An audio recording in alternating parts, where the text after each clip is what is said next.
Hello and welcome on Youth Matters. With me, your host, Sakina Habib. Hope you're all keeping well.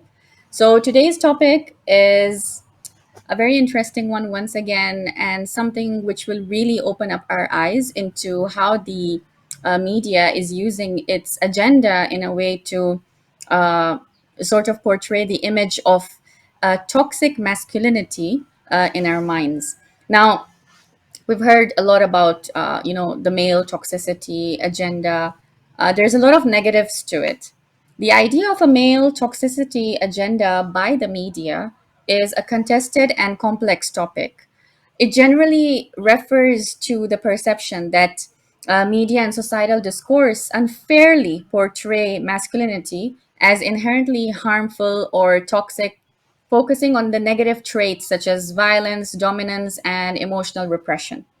The term toxic masculinity does not claim that all men are toxic, but highlights specific harmful behaviors and norms that negatively affect men and others, such as aggression, emotional illiteracy, and hostility towards women. Media often discusses toxic masculinity as in relation to society, in relation to social issues like violence and mental health problems among men, emphasizing the need for men to adopt healthier and more equitable behaviors. Some even argue that there is actually an agenda behind labeling masculinity as toxic, suggesting that society is pushing to soften or feminize men, which can leave boys confused about their identity and role. So, this narrative is sometimes used by men's rights activists and reactionary groups to claim that boys and men are being unfairly shamed or alienated by feminist and media portrayals, framing masculinity as under attack. Well, moving on to the more interesting bit, I don't know if some of you have actually, watched this fictional Netflix drama series, which is called Adolescence. And if you must have noticed, it was made very popular. Like many people were watching it, and the idea was not very well explained about why this child was, being accused of murdering his classmate, later on finding out that actually he did murder her for a couple of reasons which were related to the male toxicity. And to an interesting bit, it was also highlighted that because of the politicians getting into this discussion and getting so much involved into this fictional series, they actually even allowed some schools to encourage children to watch it at home, and were really concerned about the underlying serious issues that were caused by this Netflix series. So today the topic and the discussion is actually that really how does media play an internal role as well as an external role in playing with the mindset of the people, how it influences us so easily by just making something like this, something so fictional, become so famous and popular on mainstream media, changing the actual concept and ideology of something which is not true. So, without much further ado, I would like to welcome our guest on today's board, Clive Menzies, who is the founder of outersight.org. And he's also an economical analyst. And of course, he's been on my program before as well. We've touched some deeply concerning issues, and today we'll be talking about issues related to political genders and whether this is an actual toxic masculinity or is it actually a toxic agenda. So, without much further ado, I'd like to welcome my guest on board, Clive. Hope you're well. Welcome on Youth Matters. Thank you. It's good to be here and good to see you again. Yes, likewise. So, Clive, as you did hear in my introduction, we are talking about whether really is it male toxicity or is it the toxic, male agenda? What is it exactly? Is there an agenda behind labeling masculinity as toxic? Are claims about toxic masculinity part of a broader cultural or political agenda aimed at feminizing men or undermining traditional male roles? It's a very big question in respect of this particular topic, but it applies to many other so-called problems that we see in society. But let's stick to this specifically. So our work was to try to understand the way the world works. And what one discovers is there is a trajectory, and the idea of world domination by a small cult has been in existence for some 2,500 years, and it's been progressive over the centuries. But I think it is instructive to look at the 20th century and what's happened in the last 25 years to really begin to understand how this agenda taken shape and evolved. So the first thing we need to understand is that media is propaganda, whether it be social media or the traditional video, TV and press media. So there was a book written by a gentleman by the name of Edward Bernays in the early 20th century called Propaganda, and he was responsible for helping the US government to persuade the American people to go into the Second World War. He was also successful in turning half the population from non-smokers into smokers, because up until the early 20th century, smoking was typically a male practice. It was not considered polite or appropriate for women to smoke. And Edward Bernays got some very attractive models and paraded them down Manhattan in New York with long cigarettes and stilettos. And that changed the course of social practice about smoking, and smoking through consumer advertisements and everything else, which accentuated masculinity and femininity, created, if you like, doubled the market for the tobacco companies. And that may sound like a very cynical interpretation, but I think it applies particularly to this subject, because then we get to we had two world wars, which is a whole other subject that needs further investigation on its own. But subsequent to the war, there was a social contract. But though, particularly the Second World War, there was after both wars, but we're concerned with what happened from the 50s onwards. There was a sort of social contract. So in America, particularly, and over time it spread throughout the Western world, there was a tacit contract, if you like, with people of each nation, where there was only one person that needed to go out to work, and that was typically the man, and they would be working in factories and what have you and producing stuff, and the women would be at home looking after the family. And after all, as a species, that is a vital element of our activity. Absolutely. And so we have this consumerism, and that was encouraged in such a way as to not be content with a car, a washing machine, or whatever it may be, but you had to have the latest model, and it became status equalization, if you like, or trying to get ahead of the neighbor. So, and then we had the 60s, which was again using media, music, Hollywood, art, what have you, in order to open up this idea of female emancipation. And I'm not saying that this was wrong. I'm saying that a lot of it has been done cynically with an agenda behind it. So Right. Planned Parenthood, abortion, which arguably is murder, these were all normalized. Similarly, in the 60s, and I can't remember the year, but in the UK, to be homosexual was criminal. You could be sent to prison, and people did go to prison. which was clearly wrong because homosexuality is a fact in a minority of society. Why should they be marginalized in such a way? But what has happened progressively through the 70s, but more in the 80s, there was a culture of greed following the election of Reagan and Thatcher, where greed became good, and it was glamorized in the Hollywood movie Wall Street and many other ways. So there was a sort of reaction or backlash as we move into the 90s, and there was this term, the 90s man, who would typically co-parent or even take over the parenting role.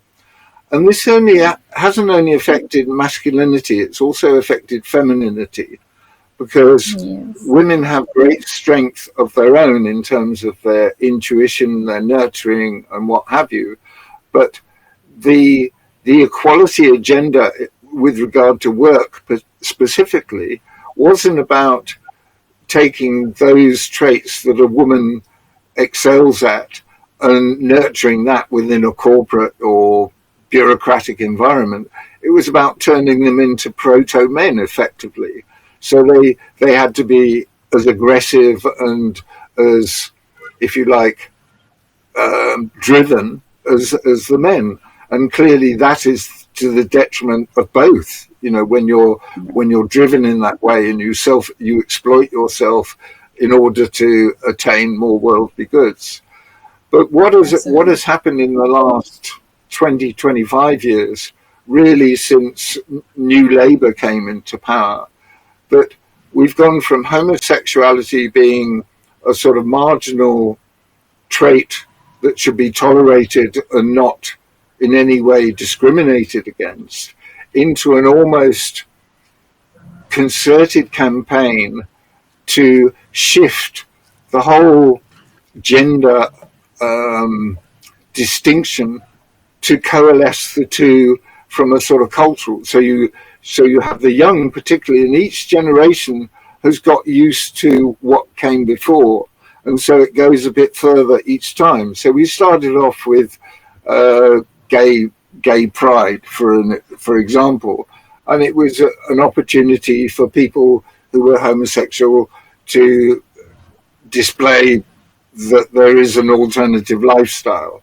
which, okay, for those interested, may have been a good thing, but it's almost become de rigueur to applaud not just this, what some might call deviant or abnormal sexuality, but to actually celebrate it and impose it on the young. And from what I don't watch gay pride, I've not been to gay pride, but my understanding from all that I see is that it's almost a pornographic display, which is children are being subjected to with the full knowledge and consent of their parents, because their parents have been led down this road of depravity, if you like. And Hollywood has normalized this. You have a lot of stars with bisexual or ambivalent children. Yes. And that whilst I'm at the end of my life, I still remember what it was like to be a teenager. And it is a very confusing time with hormones and yes, one can have crushes on boys as well as girls and vice versa. But it's a sort of exploration phase that you go through. And what is happening now is this is being capitalized upon to create great confusion amongst the minds of the young. They're not sure what their identity is. They were already confused through all the hormones popping off and what have you. And the peer pressure and the social media environment has merely exacerbated that. And this has all been combined with direct assault from a chemical perspective on our biology. So sperm counts have dropped. One could talk about the vaccination program, but the pill itself had detrimental effects for women, as did the what's called a coil, but it's an inter-uterus device. All of these things, plus the commonality of abortion, has created a totally different perspective as to what the reality of life is. And the reality at the bottom line is we are a Mm. species who Yes. procreate, and the natural form of procreation is essential for the perpetuation of our species. So we know there is Right. an agenda to reduce and control the population. We've talked a bit Yes. about that on other programs. But this particular Yes. facet to the demographic realities. So at one level, they're killing off the old, and at the other level, they've seduced the youth into a state of fearing masculinity, and and I'm not talking about misogyny and the sort of the traits that you talked about. Masculinity is about physical strength, for a Yes. start. There's a story recently going around in social media about a Royal Marine who has spoken out against this idea of diversity, equality, and inclusion in the Royal Marines. He's not saying Okay. he's against women joining the Marines, but his fear Okay. is that they will, in order to get women into the Marines, they will lower standards, which will create real risks for serving men and women within the forces. So that's just one Okay. very minor example. So to me, Mm. masculine traits are essential, but we all within us are both masculine and feminine. And the feminine traits of intuition and nurturing is something that we should all have, both men and women.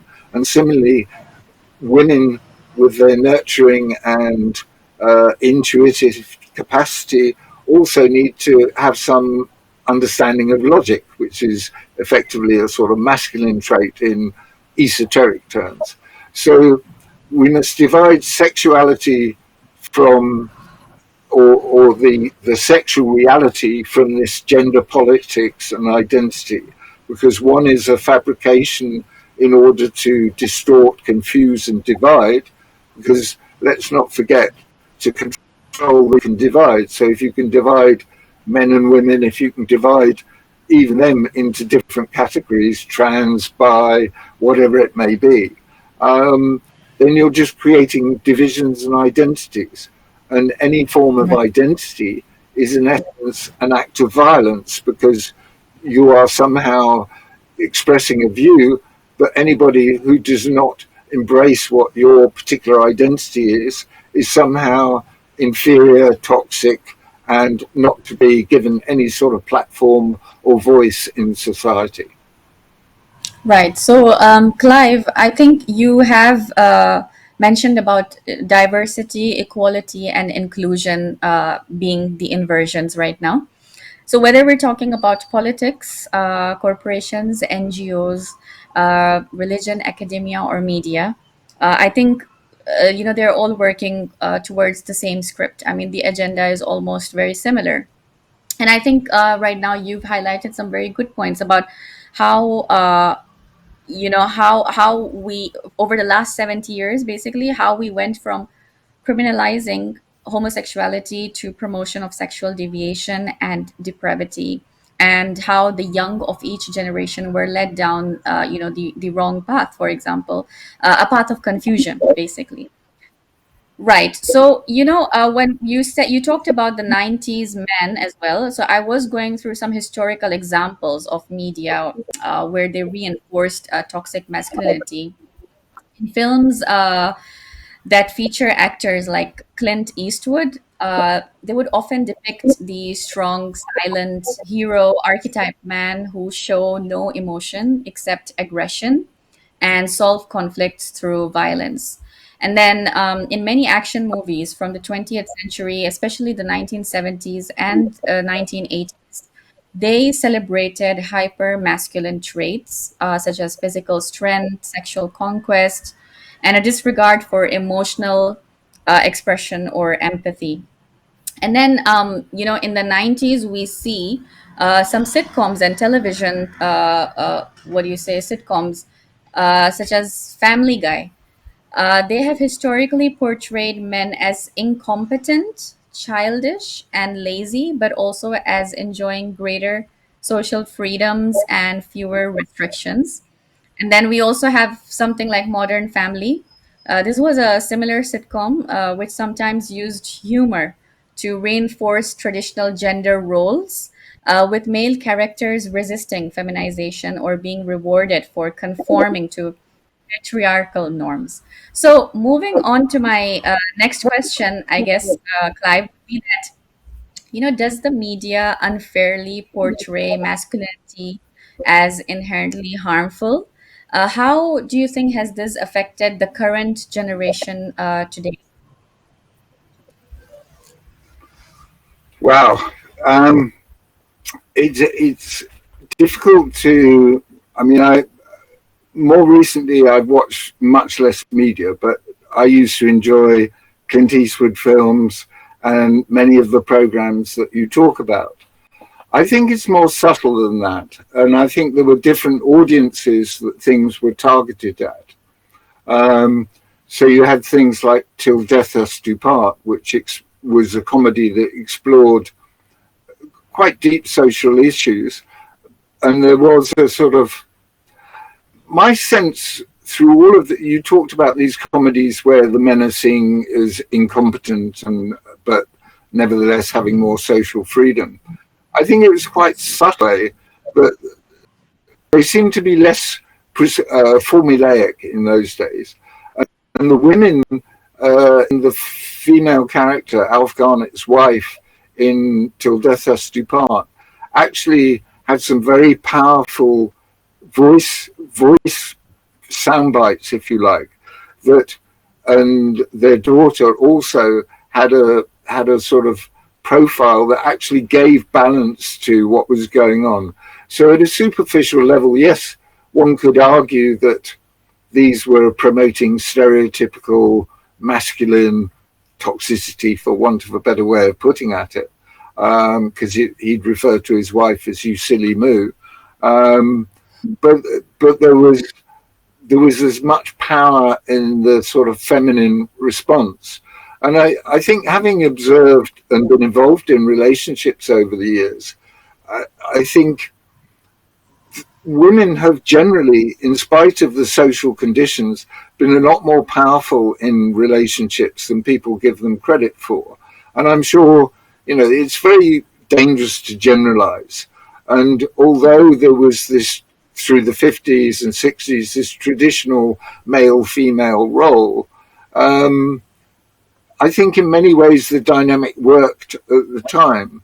We now live in a different time, but we're in a state of crisis as a species, economically, politically, socially, spiritually, any way you think about it. And people, because the way in which media has portrayed the way things are in such a way as to obscure reality, that puts people in a position of being unprepared for what's going on. So when one talks about the influence of media, I don't think we should use sight of where media is taking its plots from or its stories from. Um, and it's notable that you talked about the film Adolescence. Well, one, it had state funding. Two, every media outlet came out at the same time to applaud this. And it seems it may have been a Freudian slip, but I suspect it was quite deliberate that Keir Starmer, the British Prime Minister, said everybody should watch this documentary, implying that this somehow was based on fact. Whereas, and arguably it was a very good piece of drama, but it's the way drama is framed. It's not dissimilar to, if you go back to the BBC series Spooks, on a totally different subject, talking about terrorism. They were programs with plot lines involving Muslims, backpacks, and all the rest of it. And when in 2005, when 7/7 happened, the narrative had already been created. So you take the analogy of adolescence, they are trying to create narratives. So whenever there's a news that's accentuated, and I've seen I've a couple of stories later, or I've not actually seen directly, but heard about them, where very young people, minors, are being given long sentences for murder or manslaughter, or charged with manslaughter. Now, clearly, if a young person commits a heinous crime like that, it is a social problem. It's not a criminal problem. So where is all this coming from? And it's all coming from this confusion and identity warfare, if you like. And let's not forget that everybody who's been alive over the last 5 years has been subjected to what the CIA term as the Alice in Wonderland technique of torture, where people have been so disorientated at so many levels, not just in respect of sexuality, but in so many ways, that we've effectively been tortured for the last 5 years. The rate of mental illness is an indicator of that, as is suicide and everything. And whilst I would say that I've discussed adolescence on other programs, and there is very clearly a problem for boys and men, young men particularly, in trying to find their role in life. They have a voice, they don't have a platform such as feminism. But I think girls and women are equally harmed by what is going on. This is not a male female. It's not one is suffering much more than the other. Whether it's sport, where you've got these transgender athletes who, it's just ridiculous to think that you can put a man and a woman, a physical man, a real man and a real woman, into a boxing ring, expect anything other than a total annihilation of one by the other. So all of these things, whether it be in football, which again is bread and circuses to keep us divided and distracted, all of these are marshaled in such a way as to progressively disempower, disassociate the population and bring it under greater and greater control. Right. Absolutely. I think you've highlighted it very well. And as you said, the way the media sort of, brainwashes us, right? As you said, like, who would have expected that the British Prime Minister would have actually encouraged people, to watch this Netflix series, right? I mean, what is the actual concept that we're getting out of it? Apart from a very, I don't know, a very faint idea that, males have this dominance and this power in them, and that they can sort of humiliate a woman, and these kind of negative traits, right? So apart from this, how do media narratives shape public perceptions of masculinity, and do they sometimes oversimplify or sensationalize the concept of toxic masculinity? So you did mention about adolescence. We sort of see these kind of traits that are being really highlighted. But then, what else would you say that? How else do media narratives shape, our perception of masculinity and femininity at the same time? Well, as I say, I don't spend a lot of time watching media these days, because having seen the patterns, toxicity, I prefer to focus on how we get out of this mess, if you like. But having said that, I'm obviously conscious of a lot that goes on, and I think one cannot talk about these things without taking in gaming, for example. So gaming, I mean, men, if you look at pre-literate societies, you look at the history of mankind, men have a need to compete, to build up their strength and their resourcefulness through sort of rites of passage, and in many societies that is natural.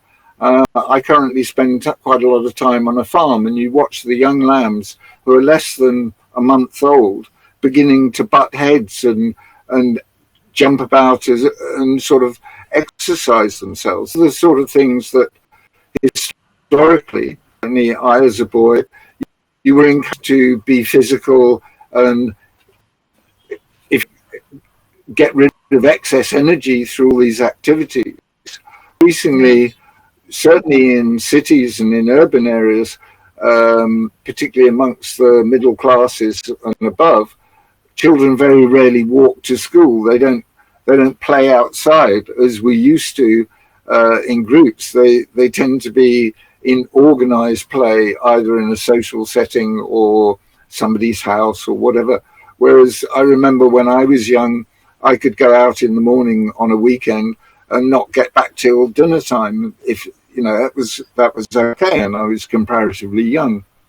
But the whole through media, there is an atmosphere and a fear that they're going to be abducted or whatever, and one can't argue with the fact that child trafficking, paedophilia, and all of these have gained much more prominence. They've always been there, but they've sort of been dealt with by society in a way. I know, women of my acquaintance who were, when they were young, may have been flashed at or in some way approached by men with sweets, but they were cute enough to avoid such situations. But I think now that because of this sort of almost artificial childhood that people have through playing on their smartphones, Xboxes, PS, whatever, there is a lack of connection with the earth and nature and physical activity that was very much the way in which boys developed. And it didn't necessarily have to be toxic. Yes, we live in a world where competition and conflict is the way in which you acquire wealth and status, but that world is disappearing and something else is going to take its place. But there is a necessity to build your strength and your maleness, as well as nurturing your more intuitive feminine side. So all of these things are important, but there is created in media a sort of a polarization between masculine and feminine. So if somebody's masculine, automatically they are bracketed as being in some sick, which is clearly nonsense. And I wouldn't argue that the characters that Clint Eastwood played were necessarily wholly admirable, but a lot of drama is to do with that paradox between genius and mental challenges. A lot of comedians, Tony Hancock is one from the 50s, who had deep psychological problems, and yet he was extremely popular and talented. And you could argue that for Stephen Fry, and many of these people had to wrestle, and arguably art comes from a place of difficulty and challenge, and always has done. Arguably Van Gogh had challenges, and I'm sure one could go back and cite many. But I think it's the cynical manipulation, and we know that in Hollywood, for example, very much dominated by external forces, and it involves coercion via paedophilia and other things. I'm sure it's no different in the UK, or much less visible possibly. So I think all of these factors, it's more complex than simplistic. The media is portraying men as toxic. It becomes much more subtle, using symbology, a lot of imagery that isn't necessarily consciously recognized, but it is absorbed into one's psyche. It bypasses your consciousness and becomes part of your psyche. There used to be a practice of liminal advertising where they would actually flash things across frames that your physical consciousness wasn't conscious was happening, but it was being absorbed into your subconscious, and it was supposedly made illegal. Whether it is, I don't illegal, I don't know. But with all the tricks with AI and the way in which media can be manipulated, who knows what we're being subject to? There's a huge body of work. Daniel Kahneman is one of the names that comes to mind, around the 50s, where academics were really, in conjunction with the CIA and other intelligence services, how you reframe people, how you bend them psychologically. I mean, this has been unequivocally in process for, as I say, 125 years. Edward Right. Bernays was Sigmund Freud's nephew, so it comes from a psychological foundation, if you like. So the media, whilst individual writers, directors, artists may be totally ignorant of the agenda, if you like, they are selected according to what they're going to achieve in making that agenda progress.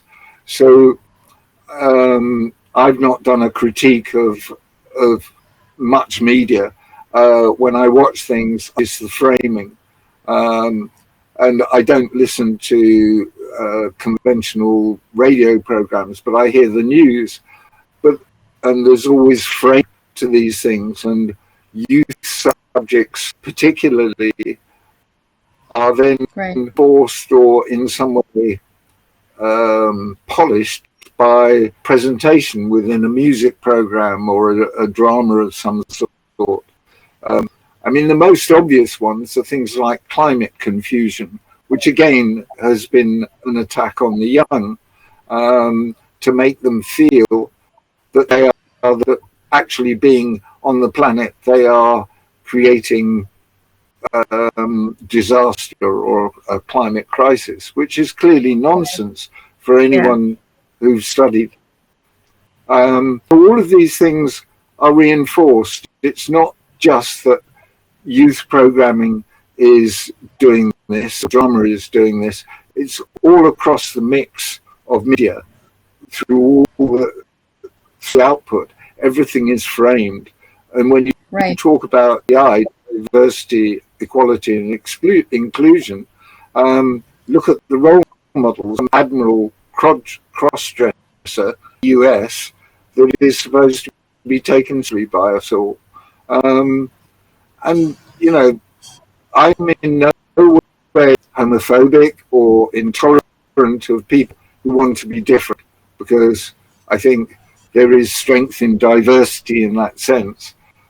But this is between tolerance and acceptance, and make it almost obligatory to embrace all of these different ideas as being. And I don't think one should underplay the role of pornography in creating distortions amongst the minds of the young. And I saw a last week, which I assume is true, where in a school, 14-year-olds were being told how to have sex with their partner, but they must get agreement before choking them. And I don't want to go into the detail of that, Yeah. but that is clearly highly toxic for everyone involved. Yeah, absolutely. Okay, Clive, I think we have almost reached towards the end of our program, so we would like to wrap up the show for today.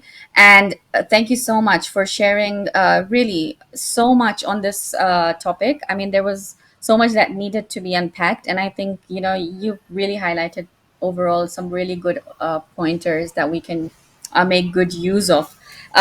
I just want to say that media really plays a crucial role in shaping perceptions of masculinity, both by exposing toxic behaviors and by sometimes reinforcing narrow stereotypical ideas of what it means to be a man, including glorifying violence, dominance, and sometimes we see good parts as well. So completely depends upon how the upbringing is done, and of course the kind of environment that these young kids are, and it's really a war on the young. So thank you so much, Clive, for being with us today. Thank you. So thank you So to thank you. all our viewers for tuning in today on today's program. And I would like to thank our guest, Clive Menzies, for joining us and enlightening us with this conversation on male toxicity, whether whether it is toxic, or whether it is actually the media agenda that's playing with our heads. Thank you very much for joining us today. This is your host, Sakina Habib. Wassalamu alaikum wa rahmatullahi wa barakatuh.